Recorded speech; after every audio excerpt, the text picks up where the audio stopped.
Have you ever noticed how some people just seem to glow as they get older?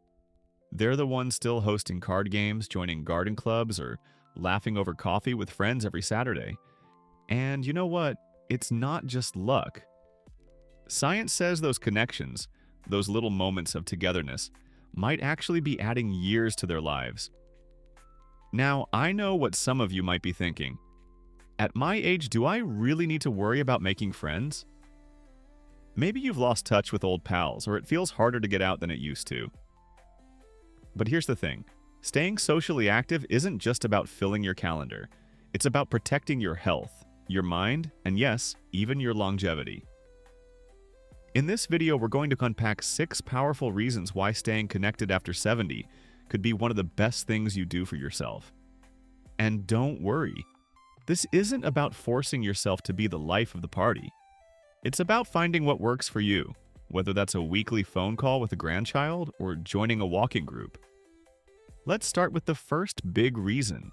Reason number 1, socializing lowers stress, and stress ages you faster than almost anything else. Let me tell you about my neighbor, Margaret. After her husband passed, she spent months mostly at home, watching TV alone. She told me she felt tired all the time, achy, foggy-headed, just older.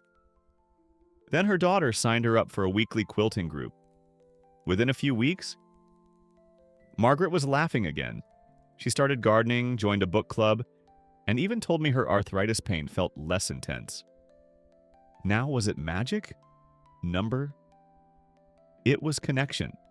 See, when we're isolated, our bodies pump out stress hormones like cortisol. It's like our internal alarm system never turns off. Over time, that inflammation wears down our immune system, our heart health, even our brain cells. But when we're around people we trust, whether we're sharing stories or just sitting quietly together, our bodies relax. Cortisol drops. Our cells literally repair themselves better. And you don't need a crowd to get this benefit. Even 1 or 2 close relationships can make a difference. Maybe it's calling your sister every Sunday or striking up a conversation with the same cashier at the grocery store. Those little moments add up to big protection for your health. Now, here's something equally important. Reason number 2, friendships keep your immune system strong.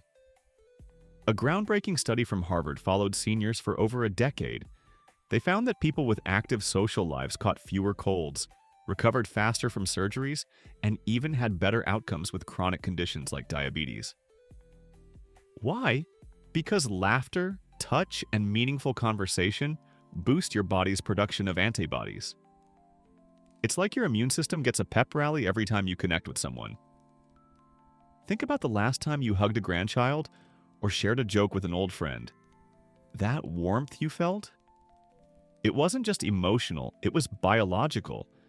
Your body releases feel-good chemicals like oxytocin that actually help fight off infections.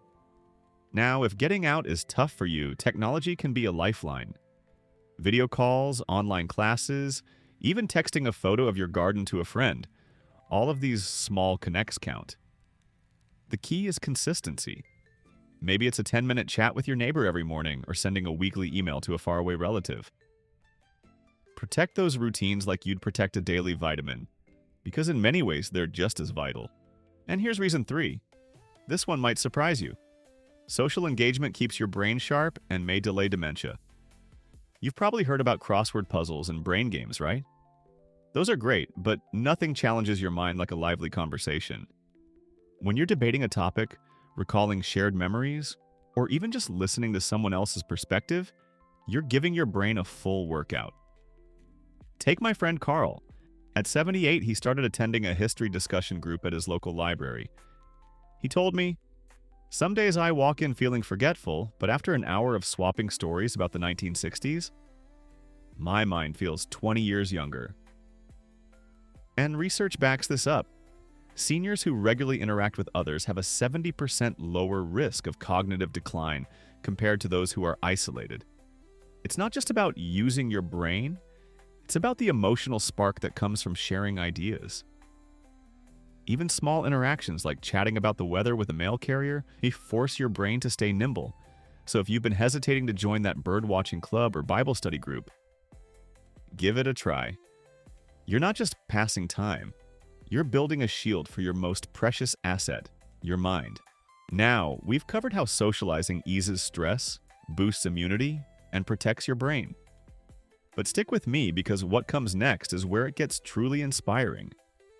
We'll dive even deeper into how your social life can literally add years to your calendar, and I'll share simple, joyful ways to build connections, no matter your lifestyle or mobility.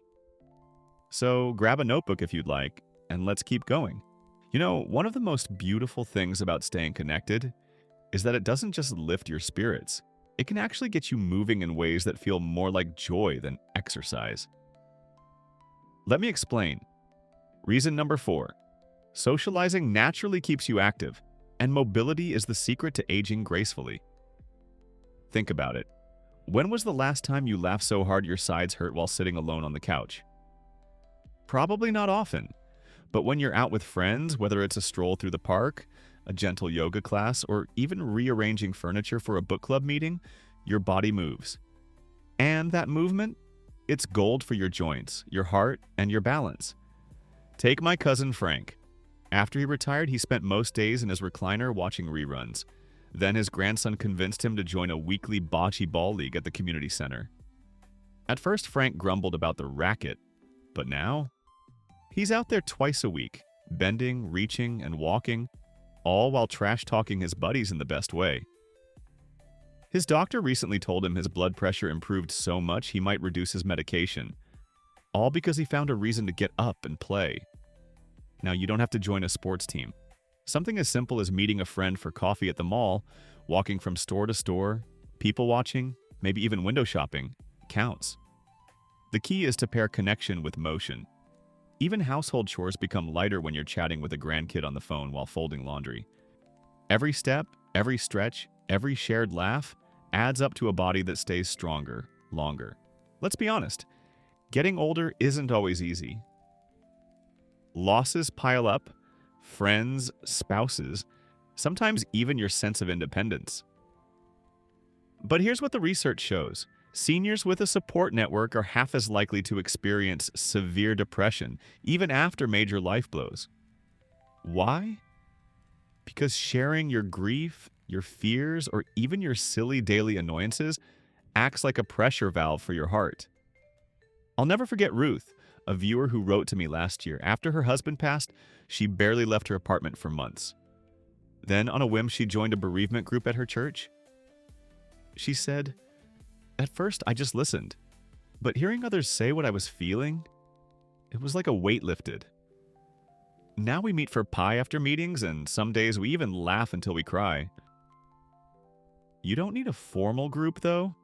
It could be a weekly phone call with a sibling where you vent about the news, or a neighbor who checks in on you after a doctor's appointment.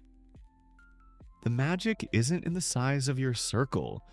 It's in knowing someone's there to catch you when the world feels heavy. And if you're thinking, but I'm not the talking about feelings type, that's okay. Sometimes companionship is silent but steady. My Uncle Bert and his best friend Walter would fish together every Saturday for 40 years.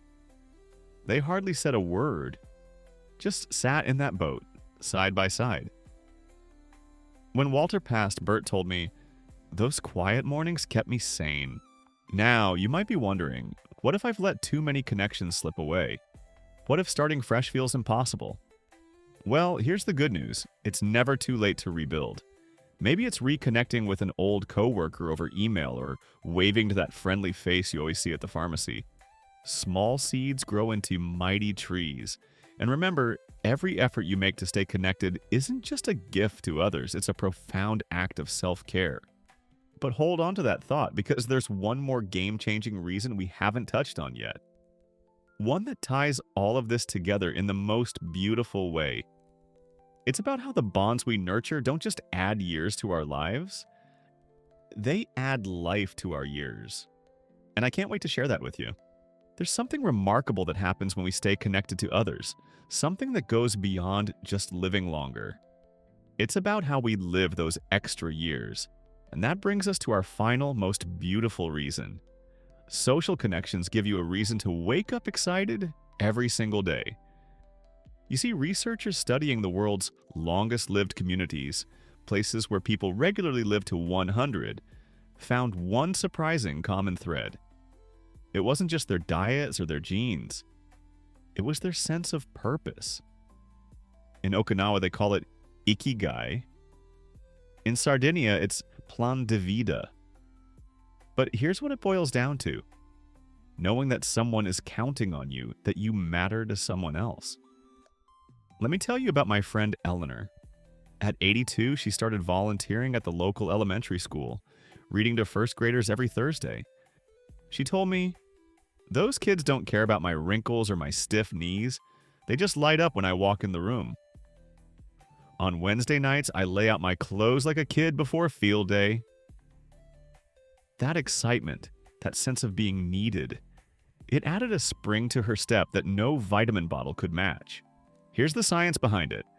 When we have meaningful relationships and commitments, our bodies produce more dopamine and serotonin, chemicals that don't just make us happier, but actually help regulate everything from our digestion to our heart health. It's why people with strong social ties recover faster from illness, why they maintain better physical function well into their 90s. But here's what's even more important. It's never about the quantity of connections. It's about the quality of just one or two that make you feel truly seen. Maybe it's the grocery clerk who remembers how you take your coffee, the childhood friend who still calls you by your old nickname, the neighbor's cat who always comes to your door for pets. These threads of connection weave a safety net that catches us when life gets hard and gives us reasons to celebrate when life is good. So let's bring this all together.